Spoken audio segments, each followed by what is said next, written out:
He didn't lose his empire to a bullet. He lost it to a wheelchair. Vincent was the most feared man in the city until a severed spine turned him into a ghost in his own home. His fiancée, a woman who loved the crown, couldn't stomach the crippled king wearing it. She left him to rot in the corner of a gilded cage, ignoring him for healthy men. But she forgot one thing. The quiet maid she hired to clean his messes was the only one brave enough to look the devil in the eye and treat him like a man. The bullet had entered through the lower back, shattered the T12 vertebra, and taken the world away from Vincent Corvino. Before the hit, his name was a currency. Men lowered their voices when they spoke it. They offered him cuts of shipping routes, construction contracts, and union dues just to keep his gaze directed elsewhere. Now his world was entirely defined by the four walls of the master bedroom in his sprawling, empty estate, and the mechanical hum of an alternating pressure mattress. He couldn't feel his legs. It wasn't a numb emptiness, but a heavy dead weight like 2 bags of wet cement anchored to his pelvis. The doctors called it paraplegia. Vincent called it a tomb. Across the room, Aria sat at her vanity. She was applying a dark crimson lipstick, her jaw-tight eyes focused entirely on her own reflection in the backlit mirror. She wore a silk robe that slipped off one shoulder. Once the sight of her would have stirred him. Now she was just another cold fixture in the room. Dominic called again, Aria said. She didn't look back at the bed. She smacked her lips together, evening out the color. He needs the signatures for the harbour front property. Vincent stared at the ceiling. The plaster was moulded into intricate floral patterns. He had memorized every crack. Tell Dominic he can bring the papers here. I'm paralyzed, not brain dead. Aria sighed. It was a sharp, dramatic sound that grated against Vincent's ears. She dropped the lipstick tube onto the marble vanity with a clatter. You know he doesn't want to come up here, Vince. The guys, they don't know how to act around you right now. It makes them uncomfortable. It makes them uncomfortable. Vincent turned his head. It was the only part of his body that moved with its old fluidity. He looked at the woman he was supposed to marry in 3 months. The engagement ring on her finger caught the morning light of 5-carat diamond bought with blood and leverage. She hated looking at him. When she did, her eyes darted away, landing on his shoulder, the headboard, the IV, stand anywhere but his face, and certainly never his useless legs beneath the duvet. Then Dominic doesn't get the harbour, Vincent said, his voice a low, gravelly rasp. Aria stood up, tightening her robe. She finally turned to him, her expression a mix of pity and profound irritation. I don't have time to play messenger between a ghost and the rest of the family, Vincent. I have a fitting at noon. I'll tell the staff to bring up your lunch. She walked out without waiting for a response. The heavy oak door clicked shut. Silence flooded the room, thick and suffocating.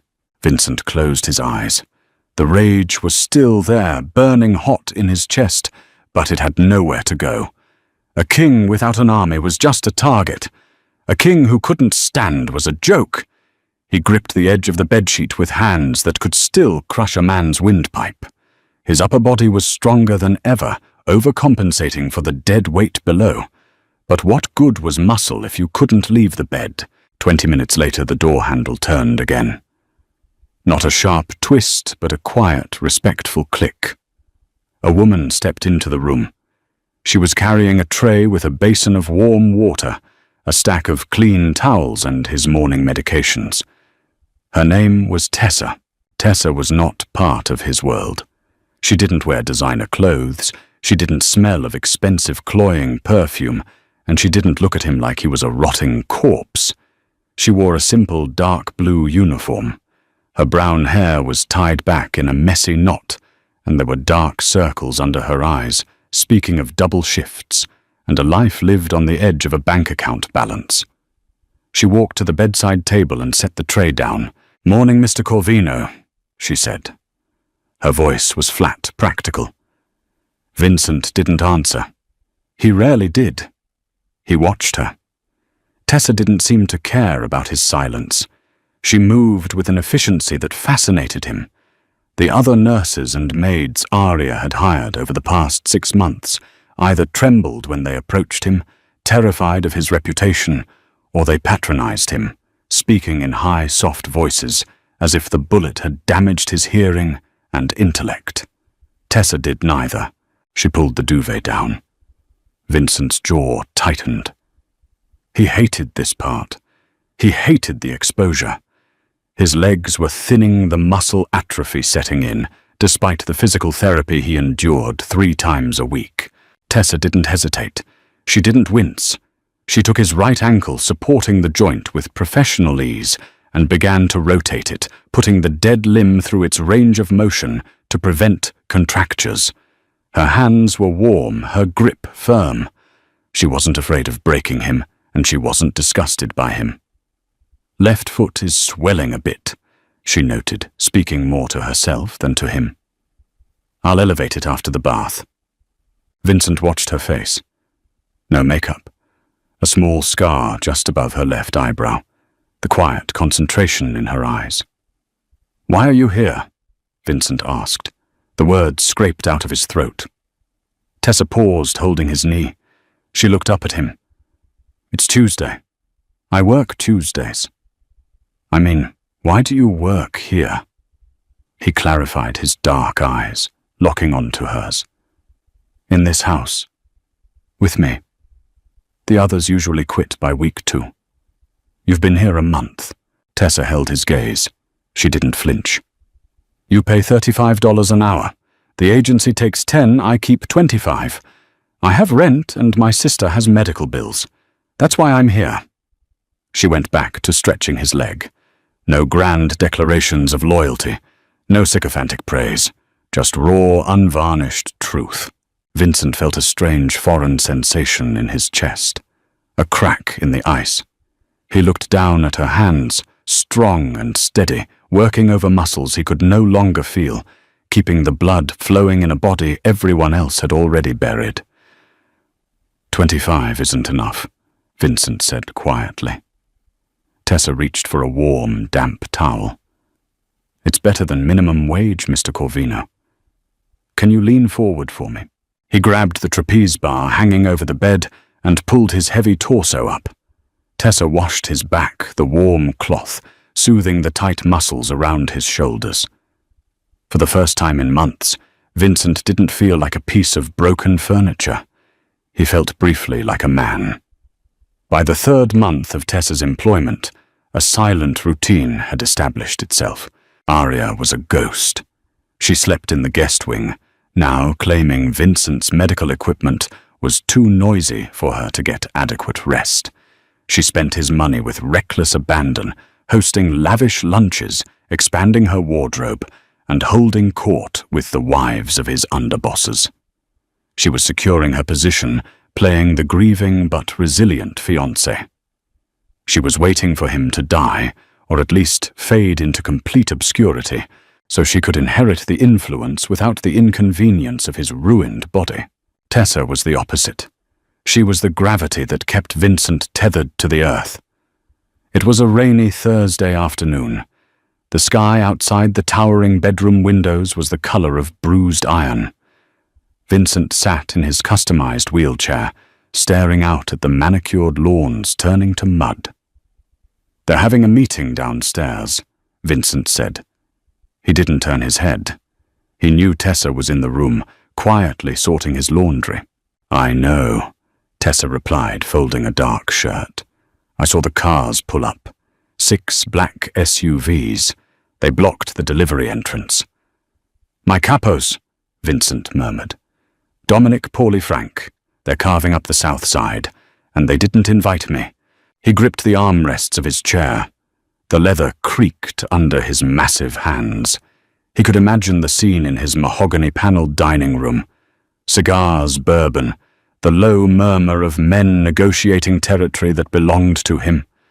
Arya would be there, pouring drinks, smiling at Dominic, laughing at Paulie's jokes, playing the gracious host, acting as the gatekeeper to a gate that had already been locked against him. "You're the boss, aren't you?" Tessa asked. She walked over, placing a folded stack of clothes in the dresser. "I was," Vincent said, the bitterness thick on his tongue. "Now I'm just the bank. They use my name to keep the streets quiet, but they don't answer to me. A wolf pack doesn't follow a crippled alpha." Tessa closed the dresser drawer. She walked over to his chair. She didn't offer a platitude.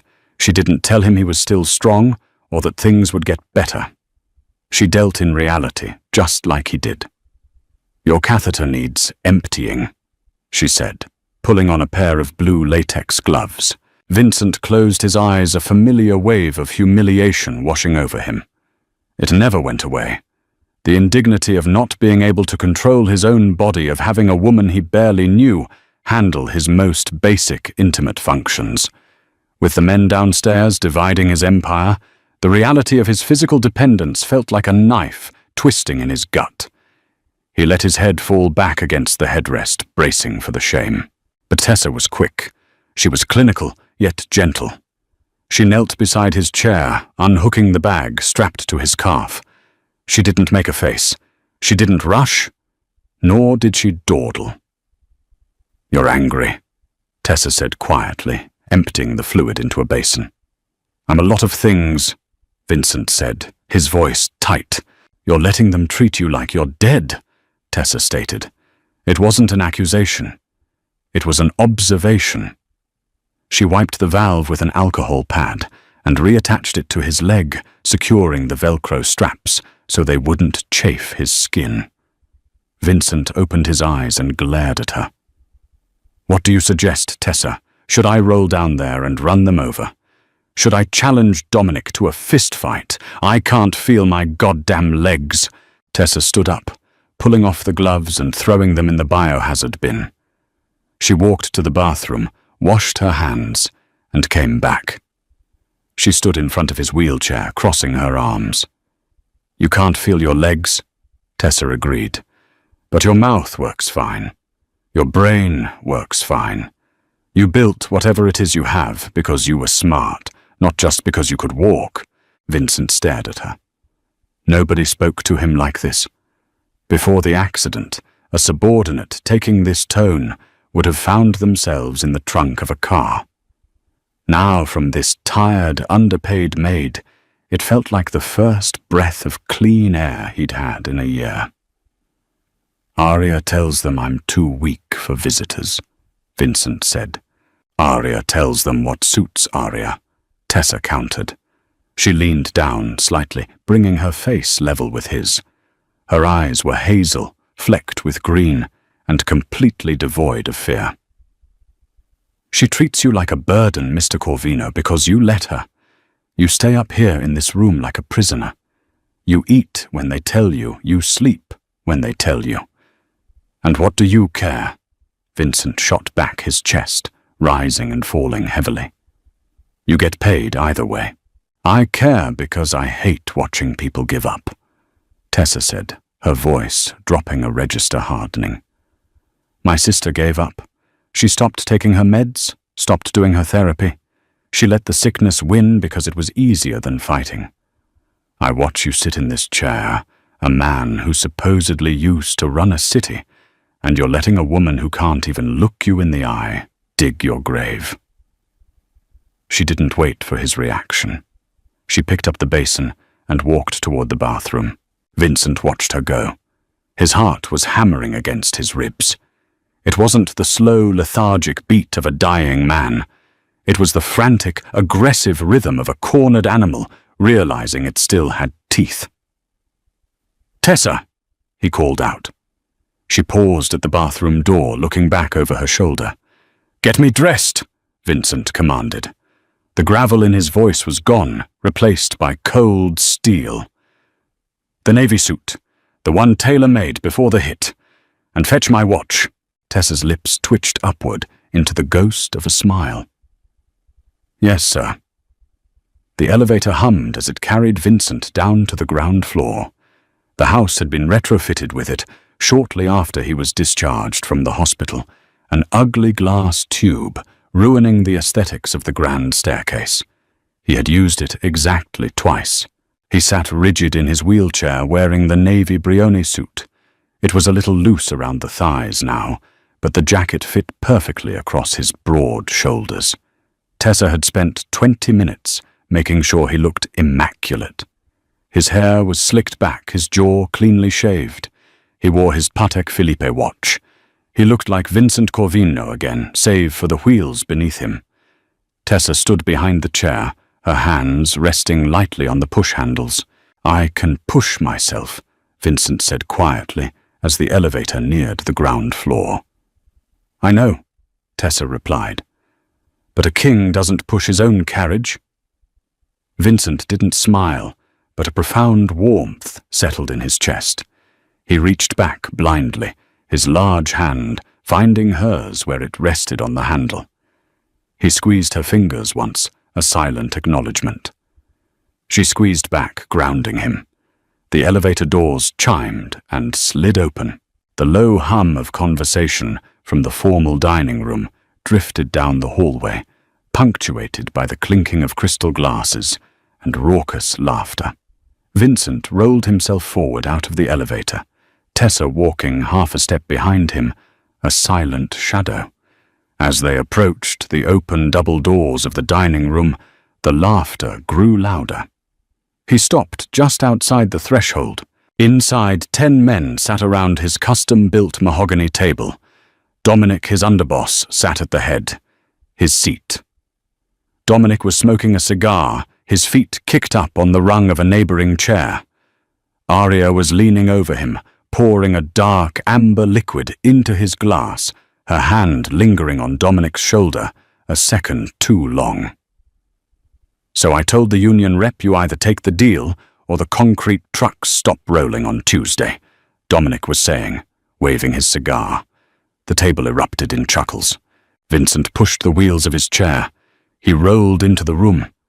The thick carpets silenced his entry, but it didn't matter. The air in the room seemed to drop 10 degrees. One by one, the men noticed him. The laughter died in their throats. Glasses were slowly lowered to the table. Men who had killed without remorse suddenly found themselves staring at their plates, the table, the walls.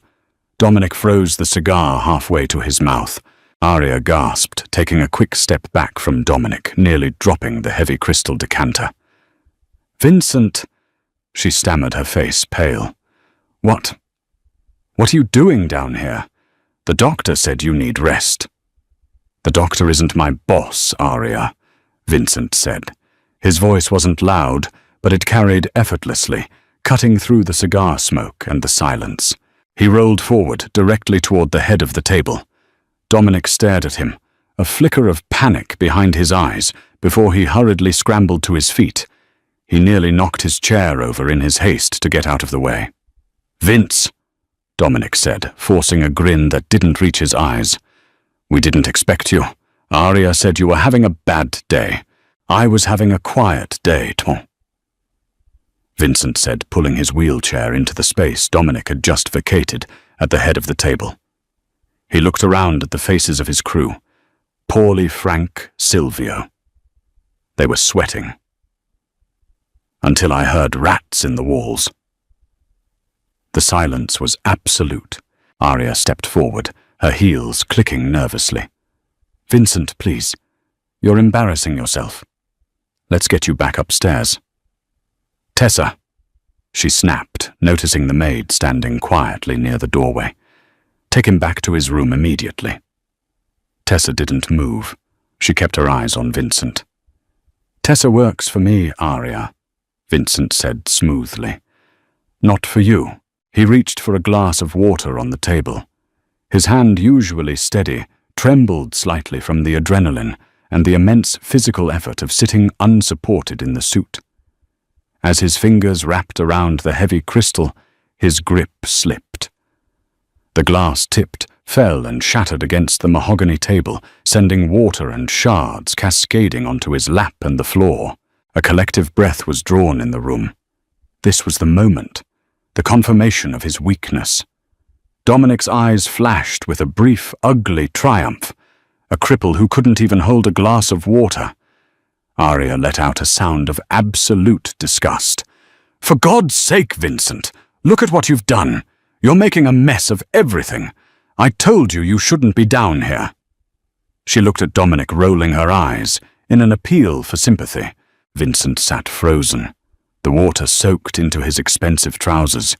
He couldn't feel it, but he knew how it looked. The humiliation threatened to choke him. He had gambled his dignity, and he had lost in front of his entire crew. He closed his eyes, preparing to turn the chair around and retreat to his tomb. Then motion. Tessa was suddenly at his side. She didn't have a towel. She didn't call for the other staff. She picked up a pristine white cloth napkin from the table, ignoring the stares of the deadliest men in Chicago, and knelt beside his chair. She began to wipe the water from his trousers, meticulously, picking up the shards of glass. "Leave it," Vincent growled, his pride bleeding out. "Just get me out of here." Tessa paused. She looked up at him, ignoring the audience. "A spilled glass of water doesn't drown a man, Mr. Corvino," she said, her voice clear and calm. She stood up, placing the damp napkin and the broken glass onto a silver tray. She turned to face the table, her gaze sweeping over the hardened criminals and settling on Arya. "Mr. Corvino would prefer bourbon," Tessa said, staring directly at the fiancée. "Since you have the decanter, Miss Harrington, would you pour it, or should I?" The audacity of the maid struck the room like a physical blow. Arya's mouth opened, but no words came out. Dominic stared at Tessa as if she had grown a second head. Vincent looked at Tessa standing tall by his side, defending his dignity when his own body had betrayed him. She wasn't just a maid. She was a soldier. His soldier. He leaned forward in his chair, resting his forearms on the table, the weakness vanishing, replaced by a cold, terrifying authority. He looked at Dominic. "Pour the drink, Arya." Vincent ordered, never taking his eyes off his underboss. "And then pack your bags. You're moving out tonight." Arya didn't leave quietly.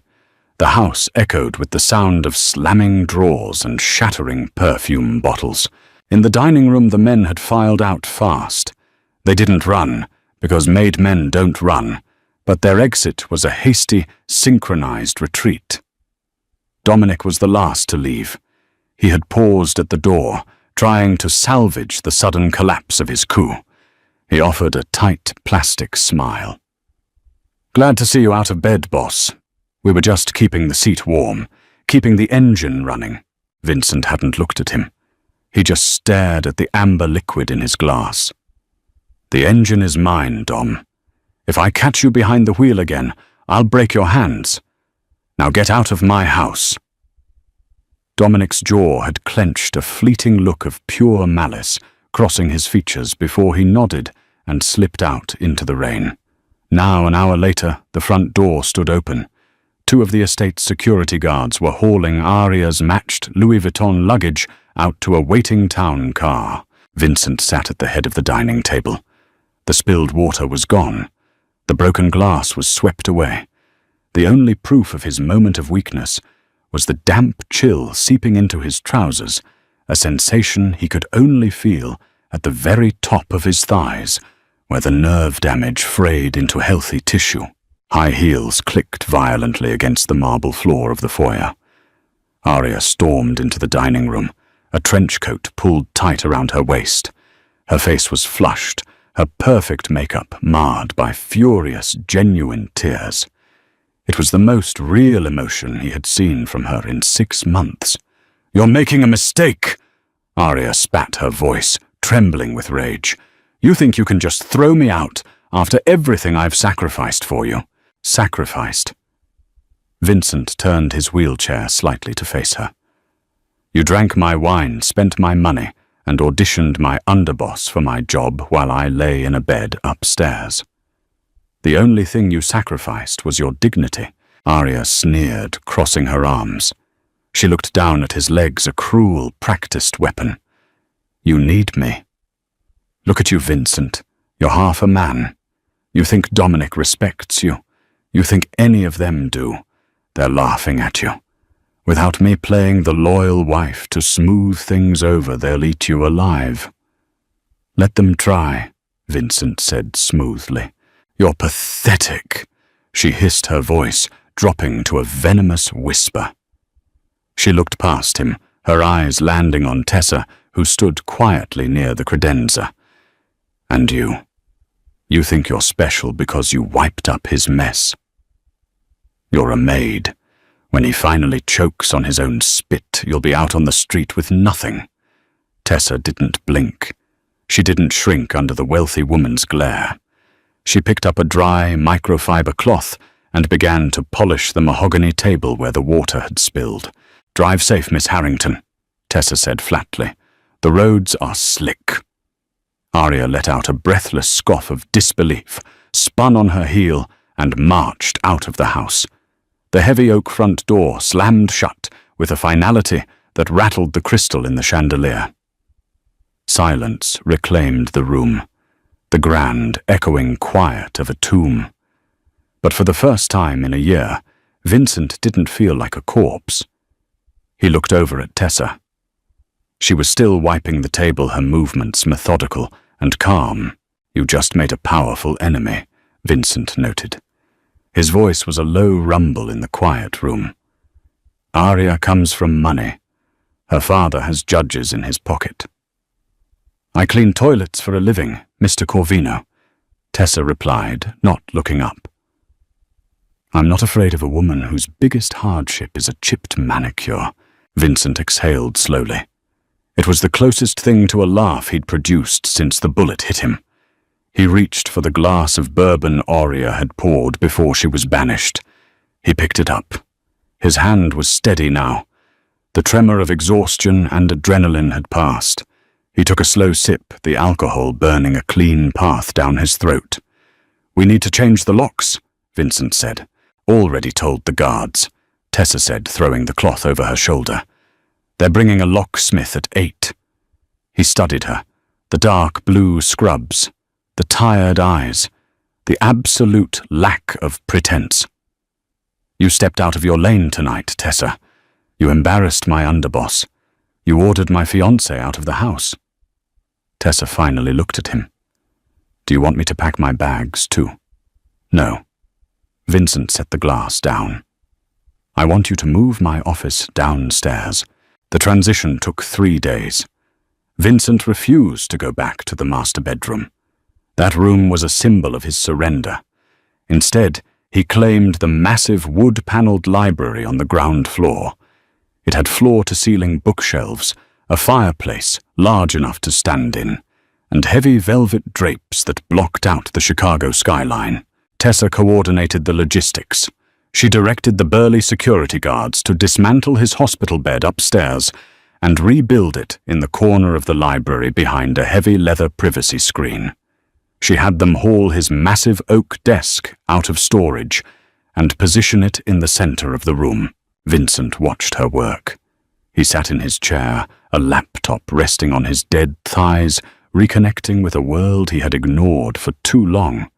He sent encrypted messages. He checked offshore bank accounts. He reviewed the ledgers Dominic had supposedly been managing. The numbers were bleeding. Dominic had been skimming, getting sloppy, assuming the boss would never look at the books again. Lift on 3. Tessa's voice cut through his thoughts. Vincent set the laptop on the desk. It was noon.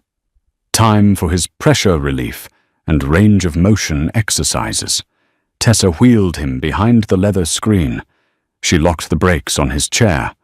This was the brutal reality of his life, the ugly mechanical maintenance of a broken body. Before he had hated it. He had stared at the wall, wishing he were dead, while a carousel of terrified nurses handled him. With Tessa it was different. It was an unspoken partnership. She unbuttoned his dress shirt. He didn't wear pajamas anymore. If he was going to run his family, he dressed the part, even if he couldn't walk. Lean forward, she instructed. Vincent gripped the armrests and pushed his torso forward. Tessa unclasped the heavy leather belt that kept his core stable in the chair. She reached behind him, her hands pressing firmly against the base of his spine, checking the skin for the early red warning signs of bed sores. Her touch was clinical, but not cold. It was the touch of someone who gave a damn whether he lived or rotted. "Skin looks good," she murmured, standing up. "No breakdown. You're sitting straighter." "I have a reason to," Vincent said. She stepped in front of him to adjust his legs. She knelt, lifting his right leg to place it on the footrest perfectly. As she leaned in, her face was inches from his chest. He could smell cheap vanilla soap and the faint metallic scent of the cleaning supplies she used. It was infinitely better than Aria's suffocating Chanel. "I looked into your agency file," Vincent said softly, looking down at the top of her head. Tessa froze. She slowly lowered his leg and looked up at him, her eyes narrowing. "You hacked my employment file." "I'm a mob boss, Tessa. I don't hack. I pay people to look." Vincent held her gaze. "Your sister, Sarah. She has multiple sclerosis." Tessa's jaw tightened. She stood up, taking a step back, wiping her hands on her scrub pants, as if to put distance between them. "That's none of your business." "It became my business, the second you stood between me and a table full of killers," Vincent replied, his voice calm an anchor in the sudden tension. "The medical bills are drowning you. The agency takes a third of your pay, and you're working 60 hours a week just to keep her in a facility that barely changes her sheets." "Stop," Tessa said, her voice cracking slightly before she reinforced it with steel. "I don't need your pity, Mr. Corvino. I work for my money. I take care of my own. It's not pity." Vincent reached into the breast pocket of his suit jacket. He pulled out a thick white envelope and tossed it onto the edge of the desk. It landed with a heavy, distinct thud. "That's $50,000 in cash, clean money, from a legitimate real estate holding." Tessa stared at the envelope. She didn't move toward it. "What is this severance?" "It's a retainer," Vincent said. He leaned back in his chair, lacing his fingers together in his lap. "You quit the agency today. You work directly for me. Your salary is $10,000 a month. Sarah gets moved to the Oakstone Clinic in Evanston tomorrow. Best neurological care in the state. I've already made the call. They have a room waiting." Tessa's breath hitched. Oakstone.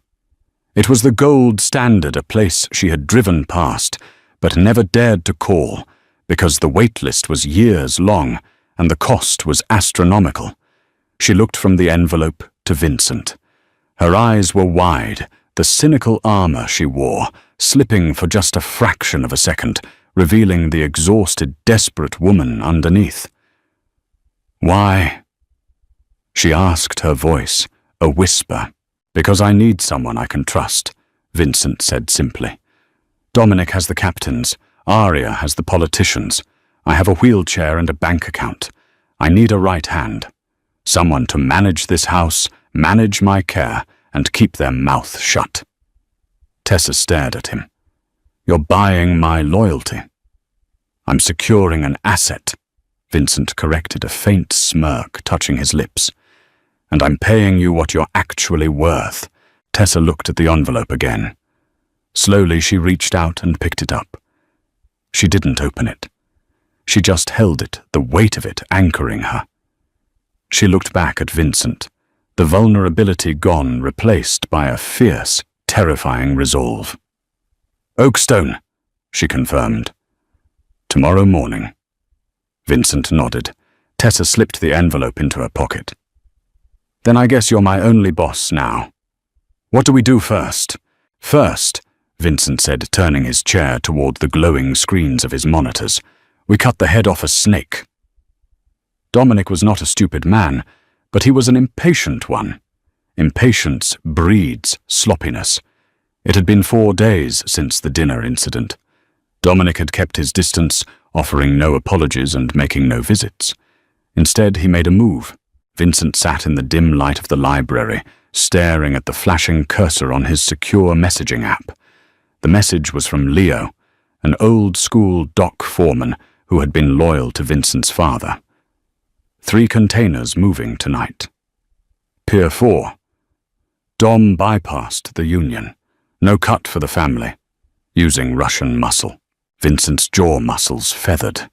Dominic wasn't just skimming anymore. He was going rogue. Moving product through Vincent's territory, using foreign muscle and cutting the Corvino family out of the profits entirely. It was a blatant declaration of war. Before the bullet, Vincent would have driven down to Pier, for himself put a gun to Dominic's head and thrown him into the lake. Now he had to use his mind.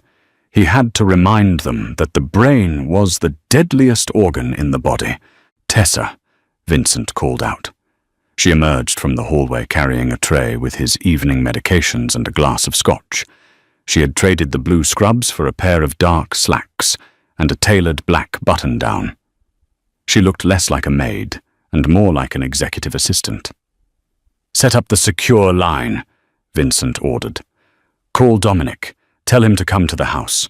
Tessa set the tray down. She didn't ask questions. She picked up the encrypted satellite phone Vincent kept in the top drawer. She dialed the number from memory. Vincent watched her. She held the phone to her ear, her face completely passive. "Dominic, it's Tessa. Mr. Corvino needs to see you at the estate. Now." She paused, listening to the voice on the other end. Her eyes flicked to Vincent. "He doesn't care if you're eating dinner. He said now. Come to the library entrance." She hung up. "He's pissed," Tessa reported, setting the phone down. "Said he'll be here in 20. "Good, let him be pissed." Vincent rolled his chair over to the heavy oak desk. He opened a lower drawer and pulled out a leather-bound ledger, tossing it onto the desk. "He thinks because I can't walk, I can't reach him." 25 minutes later, the heavy library doors swung open. Dominic stepped inside. He wore a sharp grey suit, his top button undone. He looked around the room, taking in the monitors, the medical screen in the corner, the thick files on the desk. He looked uneasy. The library didn't feel like a sick room. It felt like a war room. Tessa stood behind Vincent's chair, her hands clasped behind her back. "You called boss," Dominic said, walking toward the desk. He didn't sit. He stood tall, a subtle assertion of physical dominance over the man in the chair. "I was in the middle of a sit-down with the South Side crew, trying to keep the peace since you've been out of commission." Vincent didn't look up immediately. He slowly opened the leather ledger. He flipped a few pages. "Pier 4, Dom," Vincent said softly. Dominic stopped halfway to the desk. His shoulders stiffened. "What about it?" 3 containers. Moving tonight. Bypassing the union using Russian muscle. Vincent looked up, his eyes, flat dark and devoid of any humanity. "You're running private shipments through my port, using my infrastructure and pocketing the gross." Dominic let out a short, nervous laugh. He ran a hand through his hair. "Vince, you got it wrong. It's a side thing. Small potatoes. I was going to bring you in on the back end once the logistics were smoothed out. You've been stressed, man. I was handling it." "You're stealing from me," Vincent corrected. His voice never raised above a conversational tone. That was what made him terrifying. "You're using the power vacuum you think exists to line your own pockets and build alliances with the Bratva." Dominic's face hardened. The pretense of respect vanished. He took a step closer to the desk, leaning his knuckles on the wood. He looked down at Vincent. "Let's be real here, Vince," Dominic said, his voice dripping with condescension. "You're done. You sit in this chair all day, having your nurse wipe your ass. The men respect strength. They respect a guy who can actually stand up and fight for them. You think you can hold the city together with a laptop and a phone? The Russians are moving in. If I don't make deals with them, they'll roll right over us. I'm saving this family." "You're a parasite," Vincent said smoothly. Dominic's face flushed purple. He reached inside his suit jacket. Tessa didn't scream. She didn't flinch. She simply shifted her weight, dropping her hand into her slacks pocket, wrapping her fingers around the cold steel of the snub-nosed .38 Vincent had given her 2 days ago. But Vincent didn't need a gun. "Pull it, Dom," Vincent whispered, staring directly into Dominic's eyes. "Pull the gun. Shoot a paralyzed man in his own home. See how long you last on the street. The commission will have you skinned alive before sunrise for breaking the rules." Dominic hesitated, his hand hovering over his holster. His chest heaved. He was trapped. He couldn't kill the boss without sanction, and he couldn't back down without looking weak. Vincent reached forward and tapped a key on his laptop.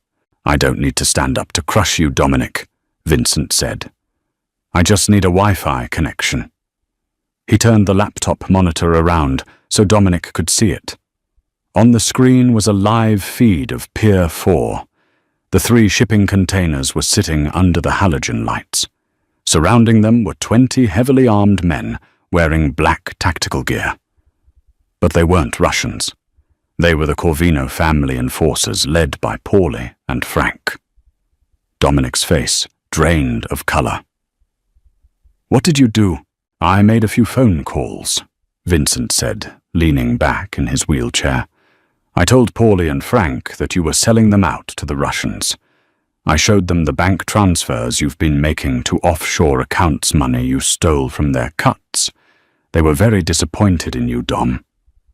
Dominic stared at the screen, watching his illegal shipment being seized by the very men he thought he controlled. His breathing became shallow, panicked. He looked at Vincent, finally seeing the monster that had built the empire in the first place. The wheelchair disappeared. All Dominic saw was the devil. "Vince?" Dominic stammered, taking a step back. "Vince, come on. We grew up together. I was just trying to keep the money flowing. Tessa." Vincent said, not taking his eyes off his underboss. "Yes, Mr. Corvino." "Call the front gate. Tell the guards to let Dominic's car through." Vincent paused, letting the silence stretch until it threatened to snap. "He's leaving Chicago tonight. If he's still in the city limits by sunrise, call Paulie. Tell him to handle it." Dominic swallowed hard. He looked from the laptop to Vincent to Tessa, standing like a stone sentinel behind the chair. He had been beaten without a single punch being thrown. He didn't say another word. He turned and walked out of the library, his posture defeated. His empire crumbled into dust.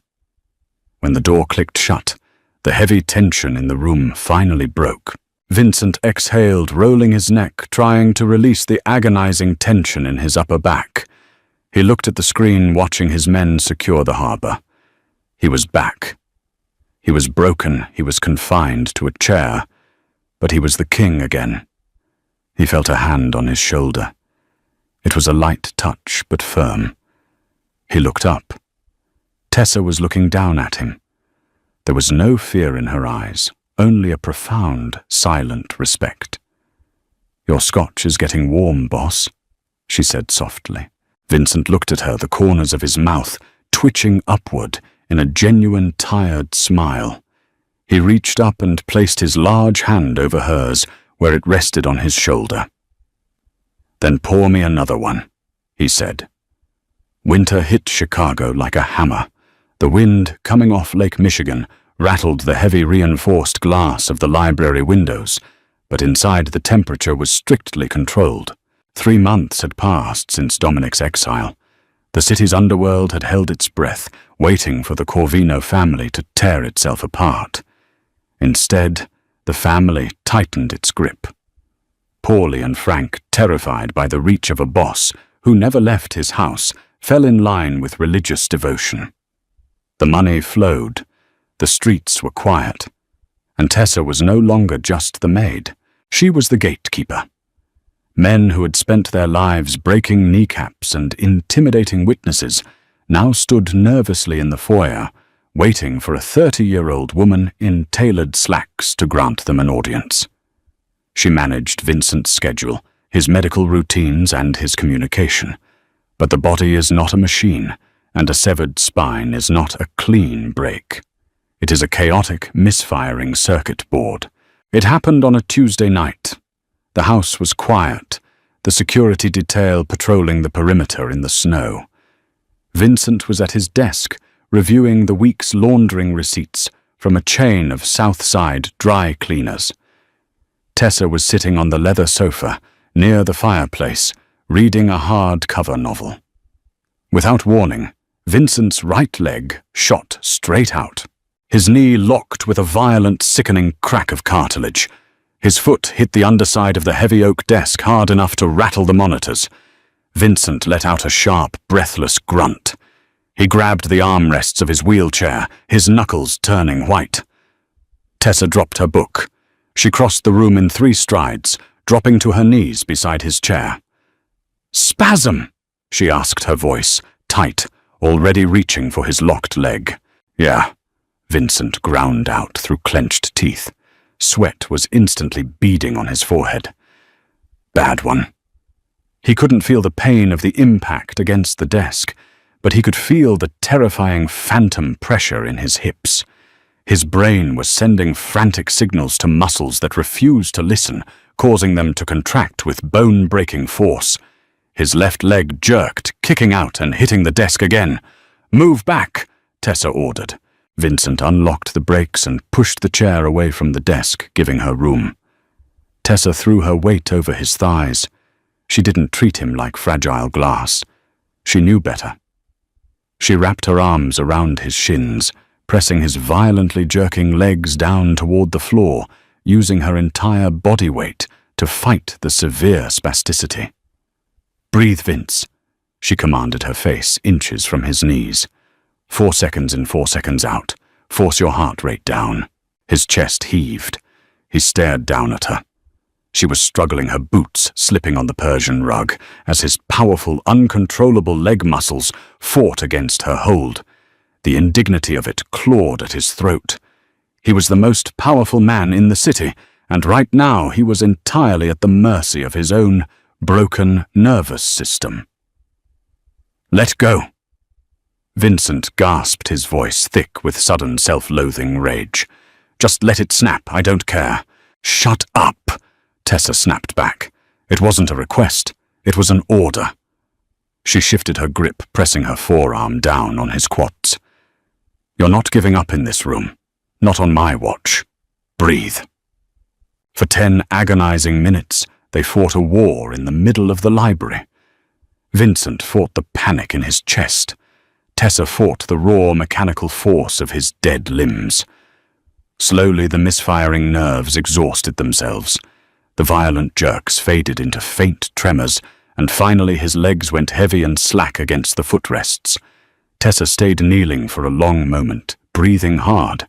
Her hair had fallen out of its clip, hanging around her face in damp strands. Vincent slumped back against the leather headrest, closing his eyes. The adrenaline crash left him hollowed out, stripped to the bone. "I hate this," Vincent whispered. The absolute vulnerability in his voice was something no one else had ever heard. Not his capos, not his father, and certainly not Arya. "I am a prisoner in a dead meat sack." Tessa slowly sat back on her heels. She looked up at him. She didn't offer a hollow comfort. She didn't tell him he was brave. She wiped a bead of sweat from her forehead and stood up. She walked around the desk, stopping right beside his chair. "Look at me," Tessa said softly. Vincent opened his eyes. They were dark, exhausted, and filled with a rare, bitter defeat. Tessa reached out. She didn't touch his shoulder or his arm. She placed her warm palm against his cheek. It was a fiercely intimate gesture. Vincent's breath hitched. He leaned into her hand just a fraction of an inch, anchored by the heat of her skin. "You are not a meat sack," Tessa said, her voice a low, steady rumble. "You survived a hit that was meant to put you in the ground. You took a city back without firing a single bullet. The men outside this door don't fear your legs, Vincent. They fear your mind. They fear you." Vincent stared into her hazel eyes. The clinical distance they usually maintained was gone, burned away by the adrenaline and the quiet intimacy of the empty room. "And you?" Vincent asked, his voice dropping to a rough rasp. "What do you see?" Tessa's thumb lightly brushed along his jawline. The touch sent a shockwave through his chest that had nothing to do with damaged nerves. "I see the only man I've ever respected," she answered. She didn't pull away, and he didn't ask her to. For a long, heavy moment, the mob boss and the maid existed in a space entirely their own, bound by the trauma they managed together every single day. Vincent reached up his large, calloused hand, wrapping over hers where it rested against his face. He didn't need to speak. The grip of his fingers said everything. "Stay." Tessa squeezed his hand. "I'm not going anywhere." Aria Harrington was a woman who didn't understand the concept of a final warning. Stripped of her status as the future queen of the Corvino Empire, she found herself an outcast in the very social circles she used to rule. The wives of the underbosses stopped returning her calls. The boutique owners no longer offered her champagne. She was a pariah tossed out by a crippled man, which made the humiliation absolute. And she blamed the maid. It was a Thursday afternoon when the secure phone on Vincent's desk buzzed. Tessa picked it up. She listened for 30 seconds, her face turning entirely to stone.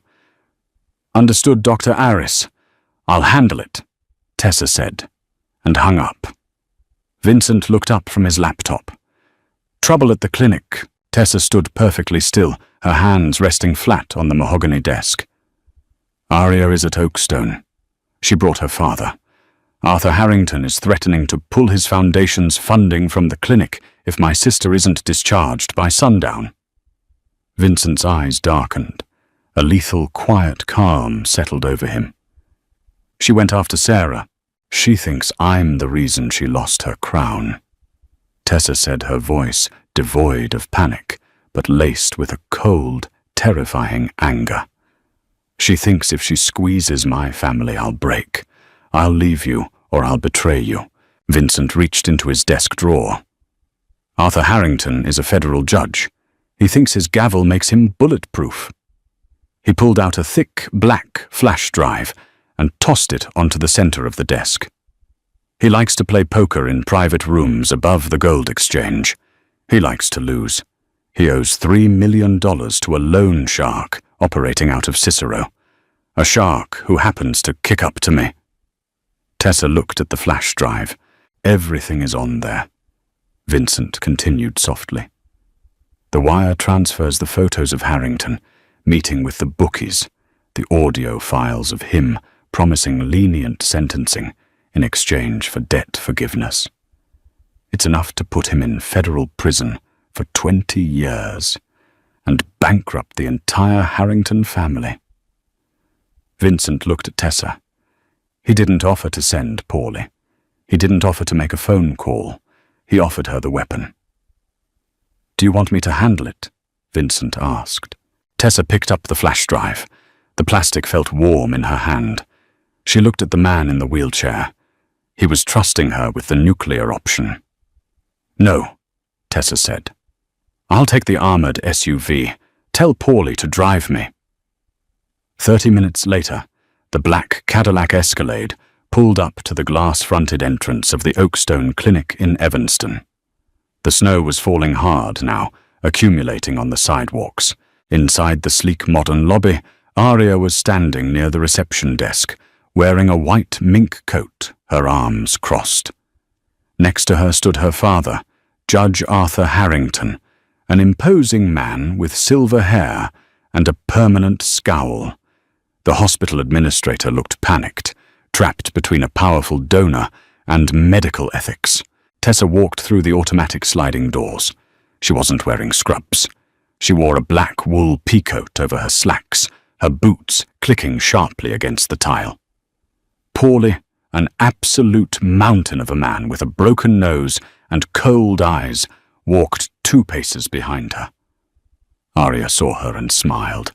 It was a vicious, triumphant smirk.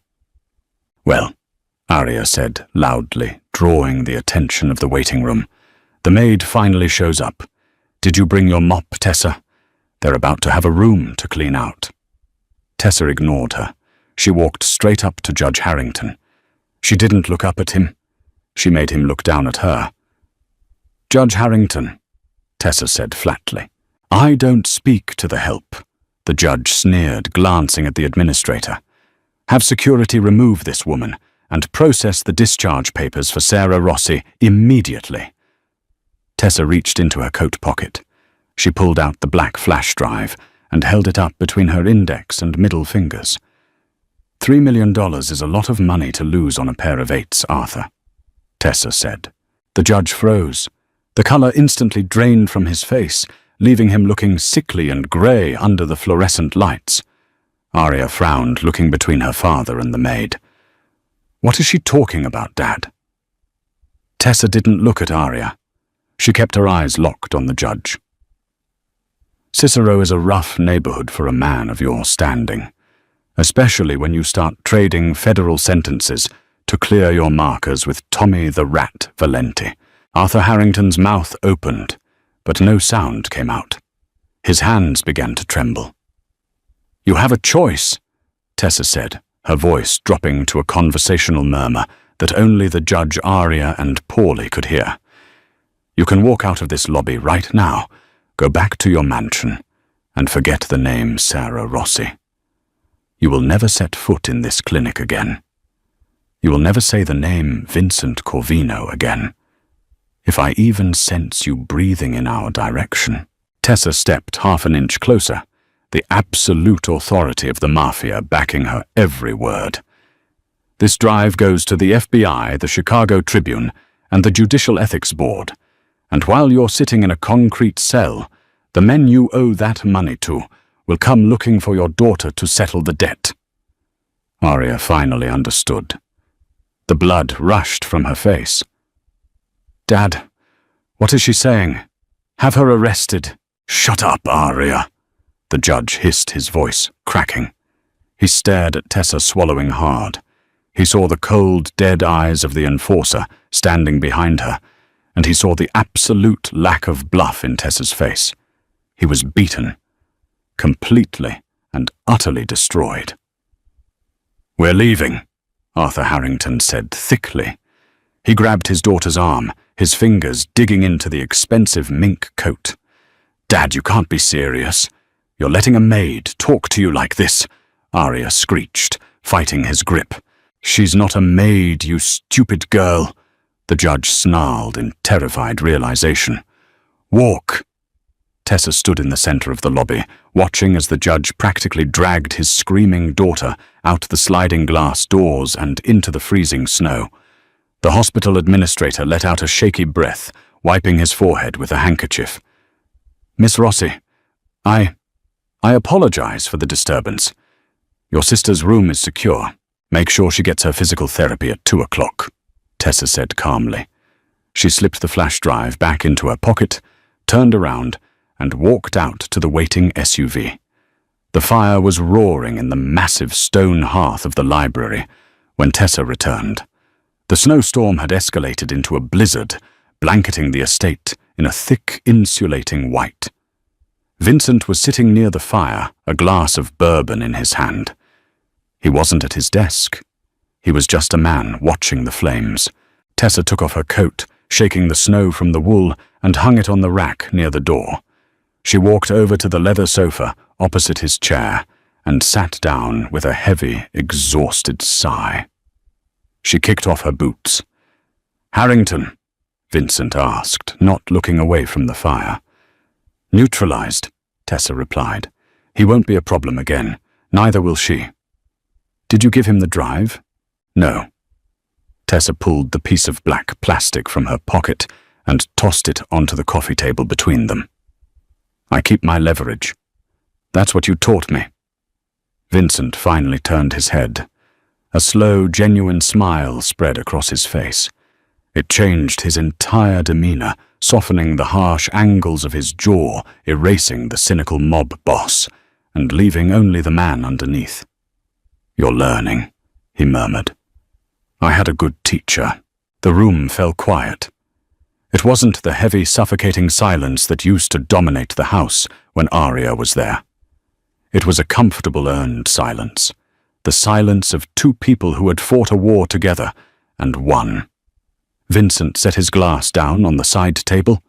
He engaged the motors on his chair, rolling forward until his knees were nearly touching the edge of the sofa where Tessa sat. He turned the chair off. Tessa, he said quietly. She looked up. The firelight danced in her hazel eyes. When they shot me, Vincent began his voice, rough. I thought my life ended on that pavement. I thought the chair was just a coffin with wheels. Arya proved me right. She looked at me and saw a corpse. He reached out, resting his heavy hands on the armrests, leaning his upper body forward.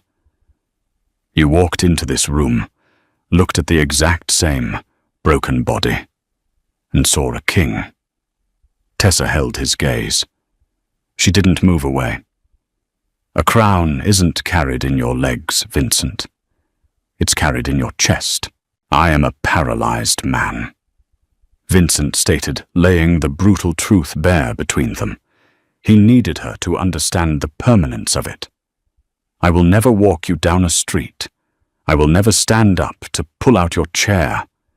The things a normal man can give you, I can't. I've met normal men, Tessa said softly. They run when things get hard. They break under pressure. I don't want a normal man.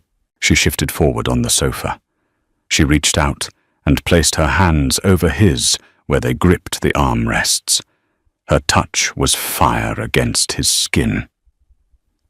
I want the man who tore apart a city to protect my family, she whispered.